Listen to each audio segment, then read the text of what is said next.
সবই তোমার দয়া প্রভু, সবই তোমার দয়া প্রভু, সবই তোমার ক্ষমতা। আল্লাহ তোমার নামেরই গান গাই সকাল সন্ধ্যা, তোমার নামে তোমার শানে এই অধম বান্দা। আল্লাহু আকবার। দেখেন আমরা মুসলমান, আমরা দাবি করি আমরা মুসলমান, কিন্তু আমরা কিরকম মুসলমান? আমরা কি আদৌ প্রকৃত মুসলমান? আমরা দাবি করি মুসলমান। আমাদের মধ্যে অনেকেই জানে এরকম যে আমরা মুসলমান, যে আমাদের পূর্বপুরুষ বাবা দাদা মুসলমান বলে আমরা মুসলমান। কি বলেন? এরকম অনেকের এরকম কুমন্তব্য আছে কিনা?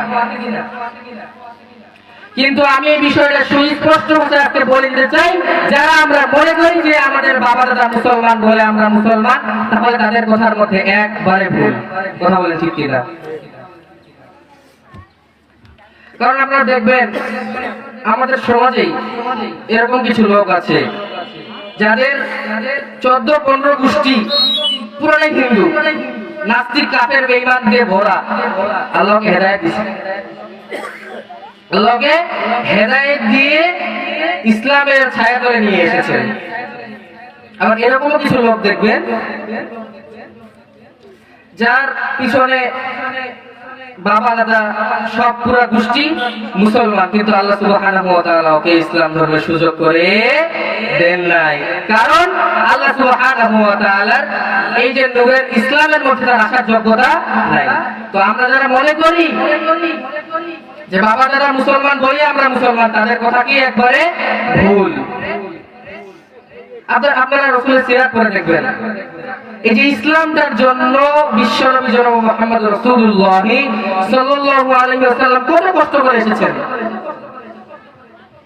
তিনি তিনার শেষ নিঃশ্বাস ত্যাগ করা পর্যন্ত বিশ্বনবী জনাব মুহাম্মদ রাসূলুল্লাহ সাল্লাল্লাহু আলাইহি ওয়াসাল্লাম এই ইসলামটা নিয়ে চিন্তা করে গিয়েছিলেন। সব সময় সর্বদা তিনি তিনার উম্মতের কি হবে এই চিন্তায় তিনি মগ্ন ছিলেন।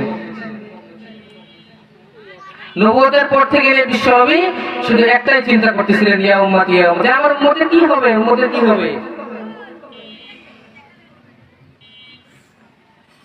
তো বিশ্বনবী এত কষ্ট করে এসেছেন। আপনারা সিরাত পড়ে দেখবেন তায়েফের ময়দানে রাসূলুল্লাহ সাল্লাল্লাহু আলাইহি ওয়াসাল্লাম যান, মক্কা